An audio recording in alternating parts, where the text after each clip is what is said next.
Aunt Jemima logo being removed. I put up a video where I was kind of like joking about the idea of them removing Aunt Jemima and like her being on unemployment, which is all, fun and laugh. But like the main point, what bothers me most about this is that like we're spending too much time worried about a headshot of a black woman who which is currently on the box. It's a headshot of a black woman. It's not like somebody's mammy or someone with like a handkerchief on their head. So I can understand why they would want to change the name, but the headshot, I'm like, y'all, we have bigger things we need to address. We need to arrest, Mhm. convict, and charge them folks. Like worrying about a logo of a headshot of a woman on a box, it does not seem as pressing of an issue as some things do. And I know there's the argument about the whole family, and the family has even spoken out and said that they feel by removing the image and changing the name, it's almost kind of like erasing the legacy, which I agree with. I completely agree with that. I think like it's the issue that I have with it is that it's a white company profiting off of black dollars. But I mean, I know white people who use Aunt Jemima as well. And so it's like if you actually want to make it right, why don't you pay what's the word? Reparations or dues to the family, essentially. Mm-hmm. Like this name is like decades old, and while I think the image is a problematic image of black women in America, it's like if you're I saw a meme that was talking about like we want police reform, and people were like, how about we don't use the Confederate flag at NASCAR? We're like, but what about police reform? How about we take Aunt Jemima off? But what about police reform? Like you're doing all of these things, but not actually addressing the issue at hand. The So instead of like spending this money removing this image, why don't you spend money to fund um, diversity and inclusion training in your offices, or community service, or put that money into black communities. Like there's so many, I agree, there are so many other things that are more pressing than removing the legacy of this black woman whose family hasn't made any money off of the use of this woman's face.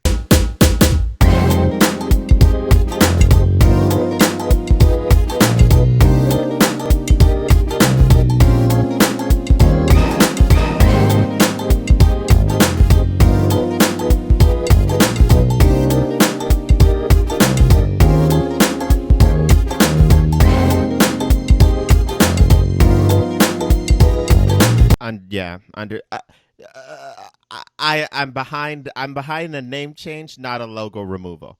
Let's not remove the logo, but a name change. Sure. I mean, I guess let's go for it. Uh Thank you everybody for tuning in to an episode of Call Me After 9.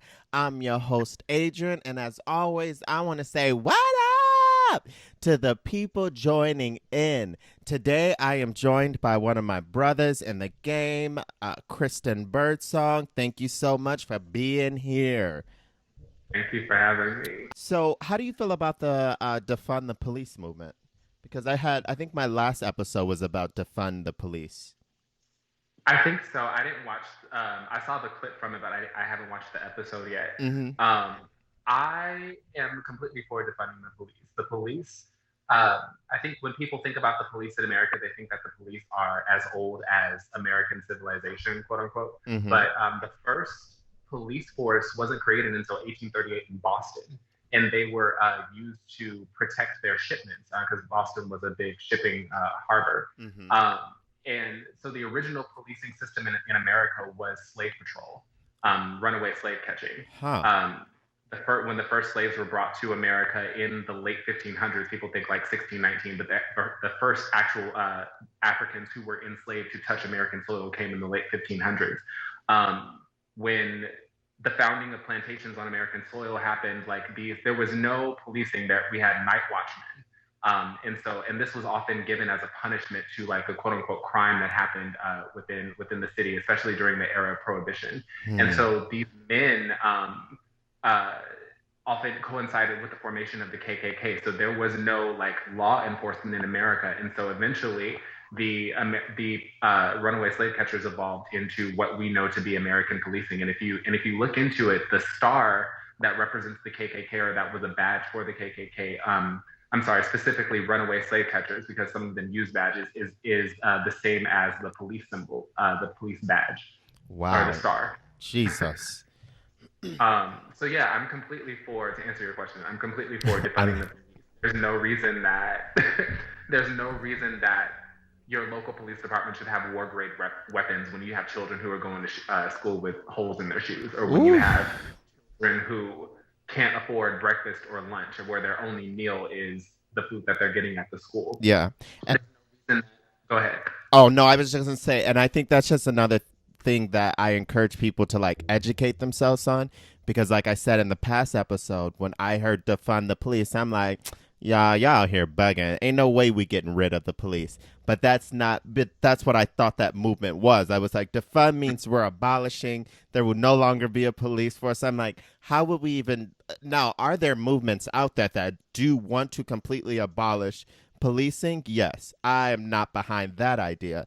But the idea of allocating funds to services that are better equipped to handle a situation, 100%. Oh, I think I'll go for it. Go for it. Well, I think that I understand the idea of abolishing the police, but I think, like, to take it a step further, I think it means abolish the police as we know it, because the way that we've been conducting ourselves as a police society hasn't worked. So it's not necessarily removing any type of law enforcement, it's just recalibrating, because you don't send a police officer to someone who's having a schizophrenic breakdown. Mm-hmm. You don't send a police officer for for a domestic violence case. You send social workers, you send Mm-hmm. people who are equipped. There's no reason, I think lawyers have to go through 7 years plus of higher education, Hmm. and a police officer is given a gun and a badge after a maximum of 6 months of training. There's no Wow. reason that, like, we can't expect these people with a gun, many of whom are seeking power, as we're seeing all of these cases that are coming forward of police officers abusing power. Uh, we can't expect these people to be able to uphold the law when they don't actually know what the law is, and don't have a real concrete foundation in what it means to enforce the law. Like, I can't tell you the amount of videos I've seen where police arrest people who are like, I know my rights. You don't have a right to arrest me for this. And the officer's like, yes, I do. I can do anything that I want. Actually, you can't. And so it's that stance that's like abolishing the police as we know it. As we know it. Understood. Whew. Jesus. It's heavy. It is heavy. Oh, I saw this funny post where they said that Ja Rule is trying to be the new Aunt Jemima logo. Would you be here for Ja Rule being the Aunt Jemima logo?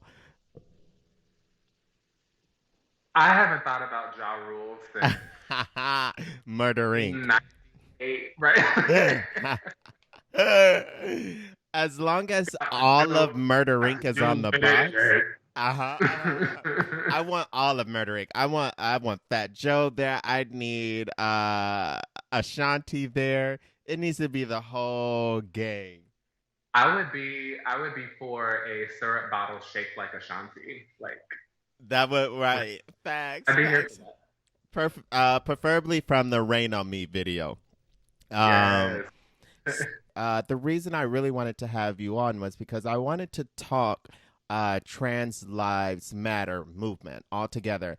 I think it's something that I'm not so knowledgeable on, and I feel like as a community, a black community, there's never a level in which we should stop educating ourselves on a topic like that, especially because the majority of the black community is just not even educated on it at all. So, first thing I would like to say is I know there was a trans life rally in Brooklyn not too long ago, and there were like thousands of people there. So, how do you go about? I don't know if you've had gone protesting, but where's your mindset amidst like this coronavirus and being out protesting? Like, what is your mindset around that whole? Um, I have been protesting several times. since uh, since the murder of George Floyd. Um, and every time that I've been out, it's been nothing but love. Every single person is wearing a mask. There are several people who are handing out hand sanitizer, water, granola bars, so making sure people are hydrated and fed and have energy. It's been such a beautiful experience. There's been just nothing but support, and so people are practicing uh, hygienic protection. Mm-hmm. Like literally, and when I say people handing out hand sanitizer, I mean like every 10 feet there's somebody with like, who needs hand sanitizer? With a mask, and people are bringing extra masks to make sure people are supported. There have been several people like that have come with pre-made baggies of hand sanitizer and water and masks and everything. Like it's what the news isn't talking about that and everything. And so from a person who's actually like been on the front lines and been in the streets and like been face to face with the police officers that are against the movement, like it's been completely safe. I see. Uh, Um, how do you? So I'm guessing. So here's the thing. With me, I've I have such a hump I have to get it over with COVID altogether because when this all started, the first thing I did I was like I'm fleeing New York. So I'm home in my small town in Wisconsin where I'm safe, I'm comfortable. Getting back to the city, it was such a hump for me to just get out of my apartment, let yeah. alone even show up to a protest. For me, a protest is out of the question. That, unfortunately, is not right now how Adrian is fighting his fight. Because there's just so much. But I think it's reassuring for anyone who's watching who is on the edge about protesting. It's good to hear things like that, that there are people who are constantly giving out supplies and making sure that everyone is covered and taken care of. Um, Hmm. Going back to trans lives matter movement, I think we talked the other day too that this movement was kind of came out of the Black Lives Matter movement in like 2000 and Well, I know the Black Lives Matter movement started in what, like 2012, 2013. mm-hmm. Um, and it was originally created by two queer Black women. And so I think that most people don't know that. And somehow those two women have kind of been erased as the face of the Black Lives Matter movement. And Hmm. truthfully, like Black queer women have always been at the forefront of the civil rights movement. Like a lot of people don't know that Angela Davis identifies as a queer woman. And Interesting. I didn't even know that. yeah, and she's one of the biggest, like when you think of civil rights people, she's one of the first names that comes to mind. Uh-huh. Actually, Bayard Rustin, he was an advisor to Martin Luther King, and he organized the 1963 March on Washington, and he was a gay man, a gay Black man, on Martin Luther King's roster. And at any given point, like there was so much pressure on Dr. King about him being gay, and particularly because he wouldn't deny it. He was Mm-hmm. open about it. So like imagine being a gay Black man in 1963 and being out, like the courage that that takes. And so to just like understand that there have been queer people at the forefront of this movement making leaps and bounds for the Black community, and then also being rejected by the Black community. Like so many of our rights and so many of our accomplishments as a people have been because of the work of queer people. What I've always wondered, like, what do you think the number one, or what do you think the disconnect is between Black community and the Black trans community? Like, what is it to you that is the major discourse that we not, like need to get over? What's the hump that really is separating them? Hmm? Religion. Religion. Okay. Mm-hmm. I think that historically speaking, African tribes, both and Native American tribes, all embraced transgender people. It was considered in many cultures, I won't say all of them, but in many African cultures and Native American cultures, it was considered a blessing, a divine gift to uh, to initially like have two spirits in one body. That's kind of how they viewed it. Mm-hmm. There was a one tomb of many of a gay couple found in Egypt, where they were high ranking members of society and everything, and they were buried together. Like so, when people think like, oh, homosexuality is something new, homosexuality, the term homosexuality wasn't coined until like the 1900s, the early 1900s, Mm-hmm. and then put into the biblical translation. So the original translation of what we interpret now to be homosexuality,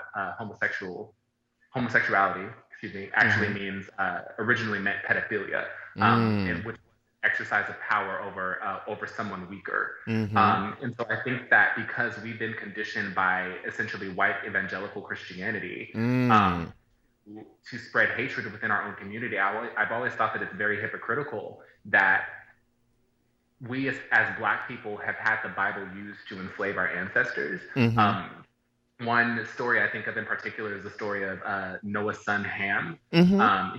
He um, it was stated that he went to Africa, and his descendants, or the descendants of Canaan, were intended to be in perpetual servitude.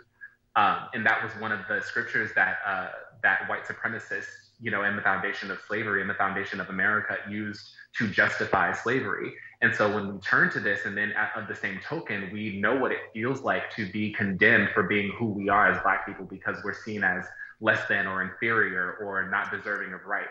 And so for us to then turn around and use that same Bible on our own people and not have a full understanding or not ask questions or not like understanding that the Bible has been translated over thousands and thousands of years, like especially because the Black community for so long has had such an involvement in the Black church. The Black church is so important to us, but to use that same type of ideology to oppress our own people, I find really perplexing.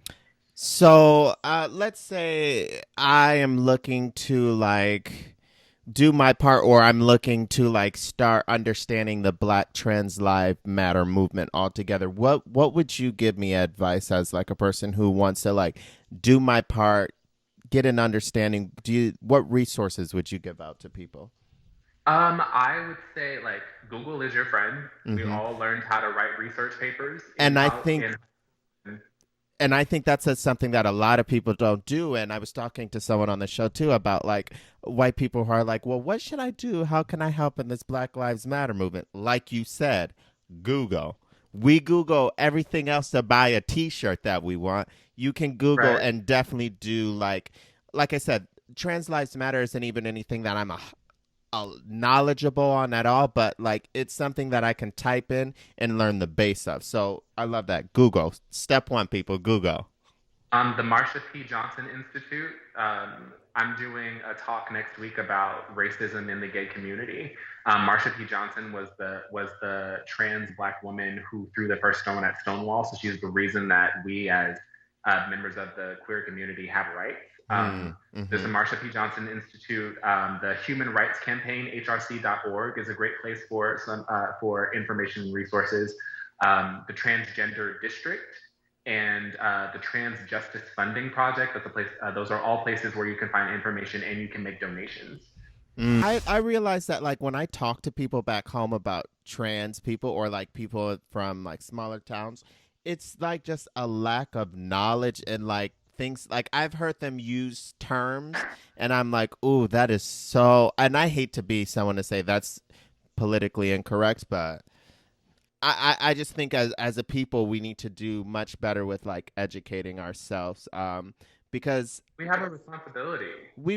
and it kills me that all parts of the Black Lives Matter movement matters until it gets down to trans lives and Black LGBTQRZ exclamation mark lives Right. matter. You know what I mean? And I think that's another disconnect that we really need to learn how to break that. Here's a good conversation I wanted to add. I saw a post on Facebook and it was like, we can't expect outside communities to respect us when we don't even respect ourselves in our own community. We need to stop killing each other as Black people. I have so many issues with that. I get so tired of like black of, and I don't mean to like speak ill of Black people, but like if you're coming at this movement of like, we need to stop killing each other, we need to stop doing this, like, please shut up. Just Mm-hmm. shut up. Mm-hmm. Because Black on Black crime is a falsehood. It is not a real thing. White people, I'm sorry, Black people are 13% of the American population, and Black on Black quote unquote crime happens at a rate of 86%. White people are 74.6% of the population, and white on white crime happens at a rate of 92%. Which of those affects more people? It's just crime. statistically, you are more likely to commit crimes against people in your own neighborhood than to drive 5 hours outside of your city to the next rich town to try to rob somebody. You are more likely to be murdered by someone that you know, someone within your circle. You're more likely to be robbed by someone that you know. So when we talk about Black people need to stop killing each other, yes, we do. Mm-hmm. The 100. reason that this is happening is because there has been an intentional uh, desire to keep education from Black communities. So the Mm-hmm. reasons that we as people of color make these ignorant statements about calling people hermaphrodites. Fruitcake Ooh. was a term that was common in my household Ooh. that my Freak. parents used. Mm-hmm. It's because we haven't had access to this information. Unfortunately, in order to end white supremacy, we need white people. Like we can't. There are not enough of us to over. And the intention isn't to create Black supremacy or whatever. The intention is for equity. The intention isn't to. I don't need a seat at your table of white supremacy.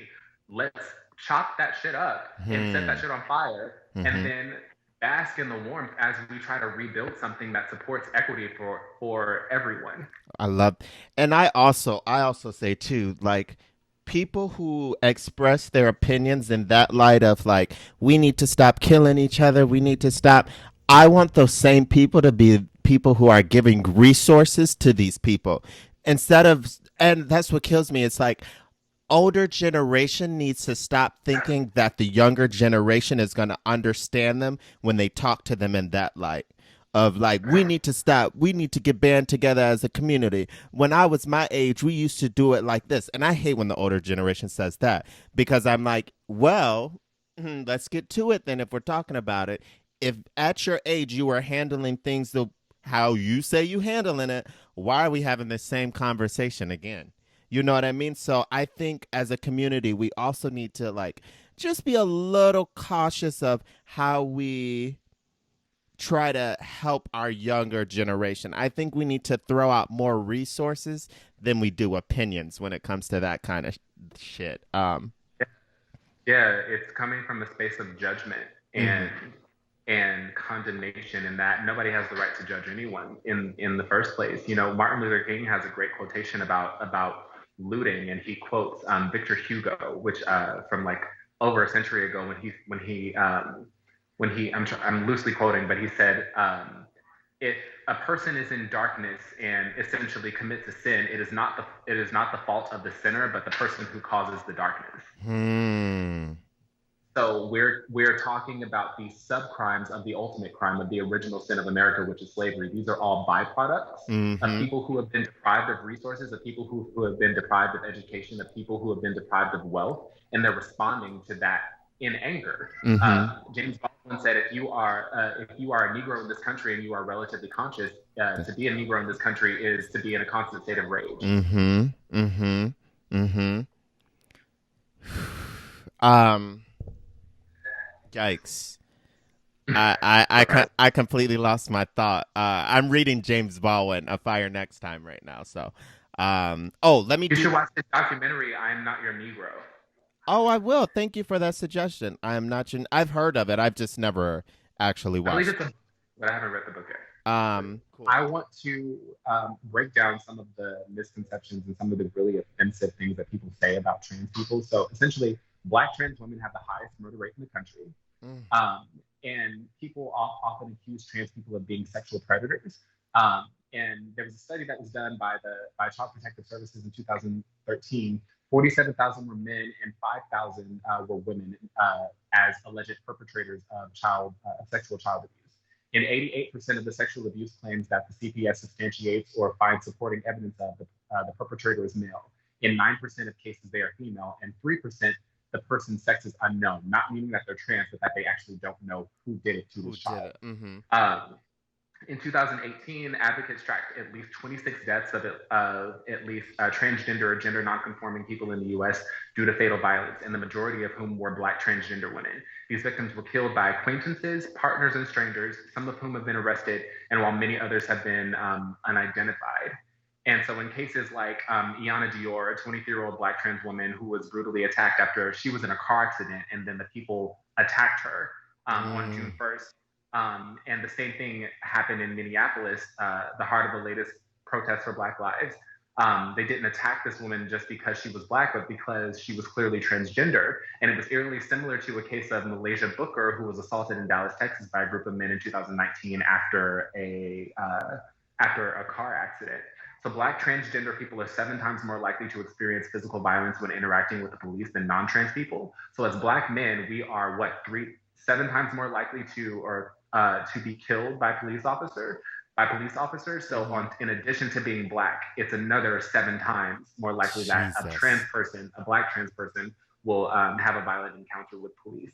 And this is as a result because we don't protect our own people. We're too Uh-huh. busy condemning them and judging them. And it's like, if you want to put your sins and bring out all of your skeletons from your closet, and we can point out the things that you feel are quote unquote wrong. But first of all, how dare you judge this person who's Mm-hmm. already dealing with judgment from every aspect of society when you understand what that's like? Like, I am completely for bringing more compassion into the Black community because we're all suffering. Mm-hmm. Um, in Mm-hmm. epigenetics, that Black people have trauma from the transatlantic slave trade ingrained into our DNA. The same study was done on the descendants of Holocaust survivors. So essentially, it's saying that we're more likely to deal with things like PTSD, um, depression, and anxiety. So we are all suffering from these things, and then you're willing to do that to your own.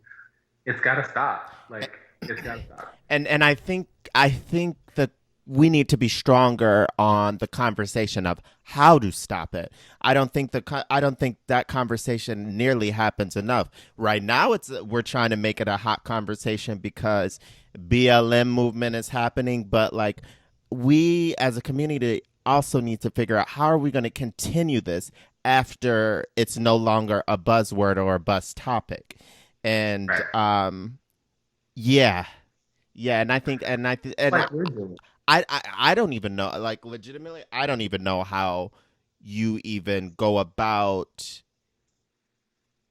changing that besides just having a conversation and you yourself like actively making the steps to do your part. But Mm-hmm. how do you think as a community do we protect our trans women and men and our brothers and sisters of the LGBTQR plus exclamation point community? It's funny because I say the same thing too. There's so many letters, I've lost count.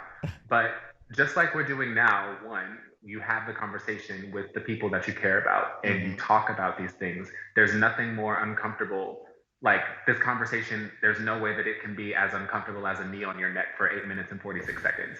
Like, have these conversations because people's lives are on the line. Secondly, we vote.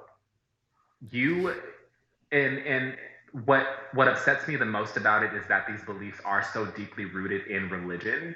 It's like, cool, if that is your life choice to believe this, that is fine, but do not use your beliefs to take away my rights as a person or as Mm. a queer person or as a trans person or LGBTQIA, QRXTV, whatever. Uh-huh. Like, that is not your place. There is a separation of church and state for a reason. This is something Mm. that is in the very fabric of the foundation of America.